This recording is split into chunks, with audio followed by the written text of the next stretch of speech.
Hello दोस्तों, सुन रहे हैं नो जी हजूरी। नो जी हजूरी को बचाने के लिए इसे सब्सक्राइब, लाइक, कमेंट, शेयर जरूर करें। राहुल गांधी द्वारा एक रिपोर्टर से पूछा गया सवाल कि आपके मालिक किस जाति से आते हैं। सुप्रिया श्रीनाथ से सुने। राहुल गांधी ने एक रिपोर्टर से यह पूछ लिया कि तुम्हारी जात क्या है और तुम्हारे मालिक की जात क्या है। यह सवाल बिल्कुल सटीक निशाने पर लगा है, पर इस सवाल से मीडिया के जो बड़े बड़े मठाधीश हैं वो बड़े उत्तेजक, आक्रोशित और विचलित नजर आ रहे हैं, टूट पड़े हैं राहुल गांधी पर। लेकिन यह सवाल जितना गंभीर और जितना गहरा है और जितना वाजिब है, उससे उत्पन्न उत्तेजना उतनी ही सतही, उतनी ही हल्की, उतनी ही सस्ती है। हमारे देश में पत्रकारिता का एक गौरवशाली इतिहास रहा है। जंगे आजादी के दौरान आजादी के महानायकों ने पत्रकारिता के माध्यम से पिछड़ों का, दलितों का, वंचितों का, शोषितों का, उनके खिलाफ हो रहे अन्याय के खिलाफ आवाज उठाई। गांधी जी ने तो अपने अखबार का नाम ही हरिजन रखा था। तब पत्रकारिता व्यवसाय नहीं थी। आजादी आई, पत्रकारिता का व्यवसायीकरण हुआ, और यह सच है कि संपादक और पत्रकार अधिकांश एक ही वर्ग से आने लगे। वो अधिकांश सवर्ण वर्ग के थे और जो उनके मालिक थे वो अधिकांश वैश्य थे। उठाकर देख लीजिए किसी भी बड़े मीडिया हाउस को। आज भी 2024 में एक भी संपादक मेन स्ट्रीम मीडिया का ना एससी है, ना एसटी है, ना ओबीसी है, जबकि उनकी जनसंख्या 73% है। तो उनका प्रतिभाग कहां है, उनका रिप्रेजेंटेशन कहां है? यही सवाल तो राहुल गांधी जी ने उठाने की कोशिश की है। इसी सवाल का तो जवाब वो आपसे मांग रहे हैं। बजाय इसका जवाब देने की कि इन लोगों का 73% का रिप्रेजेंटेशन कहां है, राहुल गांधी पर टूट पड़ना इसका जवाब नहीं है, उस पर बरगलाना इसका जवाब नहीं है। और क्या ये लोग उन लोगों की आवाज बन सकते हैं? क्या ये समझ सकते हैं उनकी पीड़ा?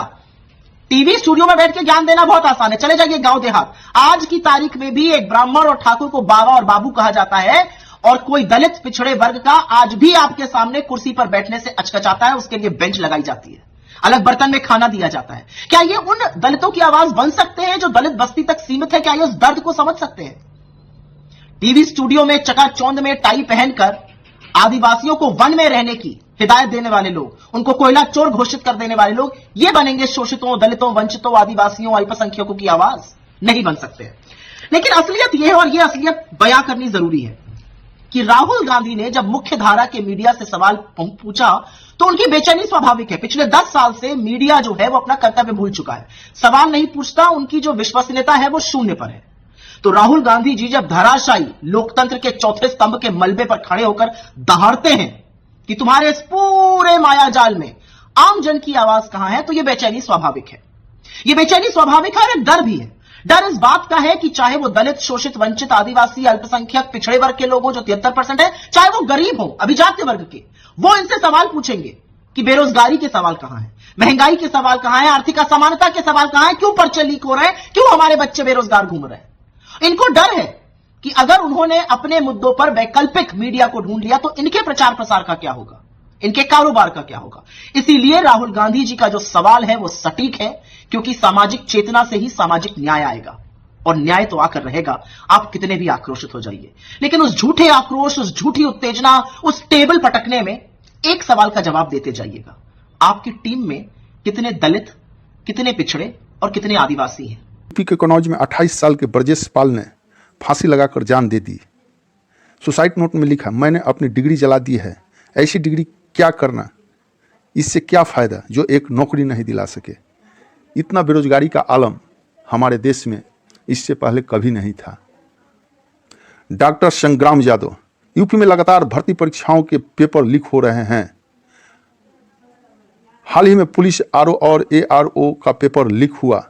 लगातार छात्र हम लोगों से मिलकर अपनी पीड़ा बता रहे हैं, इनके जुबानी सुनिए। जब से उत्तर प्रदेश में भारतीय जनता पार्टी की सरकार आई है, लगातार नौजवानों और किसानों के साथ भेदभाव किया जा रहा है। हम सबने उत्तर प्रदेश की विधानसभा में मांग की थी कि भर्तियां पारदर्शी तरीके से की जाए, लेकिन आज जितनी भी परीक्षाएं हुई, सारी परीक्षाओं के पेपर आउट हुए। अभी हम सब जब गांव में टहल रहे थे, गांव में लोगों के बीच थे, बड़े पैमाने पर उत्तर प्रदेश पुलिस भर्ती के नौजवान और बहनें मिली और वो ठगा सा महसूस कर रही हैं। जिस तरह से आज उत्तर प्रदेश में 50 लाख बेरोजगार नौजवान अपने भविष्य को लेकर के चिंतित है, और जिस तरह से उन्होंने तैयारी कर रखा था, आज उन पर उत्तर प्रदेश की सरकार ने कुठाराघात करने का काम किया। जो परीक्षा की पवित्रता थी उस पवित्रता को नष्ट करने का काम किया। जब हम इलाहाबाद की नजर डालते हैं तो आज सहायक समीक्षा अधिकारी और समीक्षा अधिकारी की परीक्षा को निरस्त करने की मांग को लेकर के आज छात्र आंदोलनरत हैं। हमारे नेता और नेता विरोधी दल माननीय अखिलेश यादव जी ने कई बार उत्तर प्रदेश की विधानसभा में और विधानसभा के बाहर भी उन्होंने इस बात को उठाने का काम किया कि आज कहीं न कहीं नौजवान शंका की दृष्टि से देख रहा है। तो हम उत्तर प्रदेश सरकार से अनुरोध करते हैं, मुख्यमंत्री योगी आदित्यनाथ से अनुरोध करते हैं कि आपने वादा किया था कि हम एक पारदर्शी भर्ती करेंगे, लेकिन आज आपकी उस पारदर्शिता का उत्तर प्रदेश में तार तार होता हुआ नजर आ रहा है। बड़े पैमाने पर आज लोग आपकी पार्टी के खुद एमएलए आपको पत्र लिख रहे हैं, समाजवादी पार्टी के जनप्रतिनिधि पत्र लिख रहे हैं कि आप इस परीक्षा को निरस्त करके, उत्तर प्रदेश की पुलिस की परीक्षा को निरस्त करके, उत्तर प्रदेश की सहायक समीक्षा अधिकारी और समीक्षा अधिकारी की परीक्षा को आप निरस्त करके पुनः परीक्षा कराएं, ताकि नौजवानों का भविष्य, नौजवान अपने आप को ठगा महसूस न करें। किसान आंदोलन। ब्रिटिश पार्लियामेंट में 21 साल के शुभकरण सिंह की मौत और सोशल मीडिया अकाउंट को भारत सरकार द्वारा सस्पेंड करने के मुद्दे को उठाया गया। तानाशाह मोदी सरकार का डंका पूरे विश्व में बज रहा है। लाइव सुनिए। On the 21st. Tandasi. Thank you very much, Madam Deputy Speaker. Many of my Slough constituents, including members of the Sikh community and local Gurdwaras, have written to me regarding their serious concerns about the safety of protesting farmers in their attempt to march towards the Indian capital, New Delhi. Yesterday, a protester was killed during a reported standoff with the police, wherein the cause of death was, and I quote, a bullet wound to the head. The Punjab Health Minister confirmed that a second boy had also sustained a bullet wound, but luckily he has survived, with another 13 being treated for injuries in hospitals. And today, the BBC have reported that Twitter admitted to being compelled against their wishes to take down legitimate posts and accounts of activists. So does the Leader of the House agree with me that freedom of expression and the safety of protesters and their human rights must be protected? And what representations has the government made to its Indian counterparts to that effect? Leader. Well, thank the honourable gentleman for raising this very serious situation. Of course, the government does support the right to protest and to be able to do so in safety. I shall make sure that the Foreign Office have heard his concerns and ask the relevant minister to get in touch with his office. PM Bhagwant Mann ने x पर लिखा, Khanauri border पर किसान आंदोलन के दौरान शहीद हुए शुभकरण सिंह के परिवार को पंजाब सरकार की ओर से 1 करोड़ रुपए की आर्थिक सहायता और उनकी छोटी बहन को सरकारी नौकरी दी जाएगी। दोषियों के खिलाफ उचित कानूनी कार्रवाई की जाएगी। हम फर्ज निभाएंगे। बिल्कुल सही बात है। हमारे देश के किसान अन्नदाता हैं। पूरे देश को अपने खून पसीने से सींचा है और इसका ये सिला सरकार दे रही है। ये बिल्कुल अत्याचार सही नहीं है। किसान के साथ इस तरह का व्यवहार करना, इस तरह का एक्शन, इस तरह का किसी भी तरह का इस तरह का काम करने से परहेज करे सरकार, यही उचित होगा।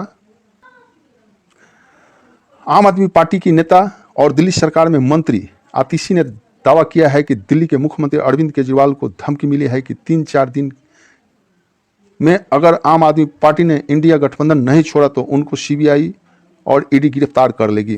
गुरुवार को आतिशी प्रेस कॉन्फ्रेंस में दावा करती है, हमें ये मैसेज आया है कि अगर अगले 2 दिन में आम आदमी पार्टी ने इंडिया गठबंधन नहीं छोड़ा तो अरविंद केजरीवाल को सीबीआई के द्वारा अरेस्ट कर लिया जाएगा। भारतीय जनता पार्टी का ये तानाशाह रवैया बिल्कुल सही नहीं है। ये हमारा देश एक प्रजातंत्र देश है जिसमें जनता के दिलों पर जो राज करता है वही दिल्ली में राज करता है। ये हमारे मोदी जी को गलतफहमी है कि हम इस तानाशाही से इस देश पर शासन करेंगे, तो उनका ये भूल है। वे अपने आप को बदलें, नहीं तो इसका बहुत बुरा परिणाम उनको भुगतना पड़ेगा। देश की जनता सब बात को समझ रही है। देश की जनता जिस दिन सड़क पर आ गई उस दिन मोदी जी का लाल बत्ती बुझ जाएगा और सारा हिटलर शाही इनका खत्म हो जाएगा। समाजवादी पार्टी यूपी सरकार को लखनऊ में एंट्री, भूमाफिया सेल का गठन करने पर बहुत बहुत बधाई।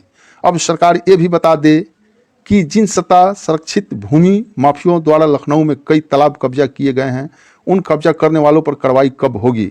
यदि सरकार के पास जानकारी न हो तो हमें बताएं, हम उन तालाबों की सूची देने में सहायता करेंगे। बिल्कुल सही बात है। पक्ष का हो या विपक्ष का हो, सभी के साथ बराबर न्याय होना चाहिए, बराबरी का कार्रवाई होना चाहिए, पक्षपात बिल्कुल नहीं होना चाहिए। डॉक्टर उदित राज, ईवीएम के विरोध में कल हजारों लोग जंतर मंतर और यूथ कांग्रेस कार्यालय पर इकट्ठा होकर प्रदर्शन में शामिल हुए और गिरफ्तार किए गए। डीसीपी की शिकायत यह रही कि कितने ज़्यादा लोग आए, जिससे 2 पूरे दिन संभालने में परेशान रहे। दिग्विजय सिंह जी और मैं अन्य साथियों के साथ संसद मार्ग थाने में रखे गए। सैकड़ों लोग इंद्रपुरी मंदिर मार्ग, राजेंद्र नगर और तुगलक रोड थानों में गिरफ्तार हुए। 4:30 बजे तक गिरफ्तारी चलती रही। श्री दिग्विजय सिंह और मेरे खिलाफ एफआईआर भी दर्ज हुई है। सलमान खुर्शीद, महमूद पराचा और संजय गौवा संसद मार्ग पर मिले आए ईवीएम के खिलाफ लड़ाई लड़ने वाले राजेंद्र पाल गौतम इंद्रपुरी थाने में रखे गए। बावन बेसराम जी दिन भर लोगों को निर्देशित करते रहे। प्रदर्शन में आए सभी साथियों को क्रांतिकारी अभिवादन। बिना दिल्ली कांग्रेस की इतनी बड़ी सफलता न मिलती। बिल्कुल देश भर में लोग ईवीएम का विरोध कर रहे हैं। इस पर जल्द से जल्द इलेक्शन कमीशन को संज्ञान लेना चाहिए और ईवीएम को बैन करना चाहिए। सरकार को भी इस बात को ध्यान देना चाहिए। सुप्रीम कोर्ट भी इस पर संज्ञान ले। केस ईवीएम का सुप्रीम कोर्ट में चल रहा है, बहुत जल्द उसका भी डिसीजन आने वाला है। इलेक्टोरल बॉन्ड को जिस तरह उन्होंने असंवैधानिक करार दिया, उस तरह से पूरे जनता का नज़र सुप्रीम कोर्ट की तरफ है और सब लोग आशा की नज़र से हमारे जस्टिस डीवाई चंद्रचूड़ साहब की तरफ लोग देख रहे हैं। आशा है हमारे डीवाई चंद्रचूड़ साहब खड़ा उतरेंगे।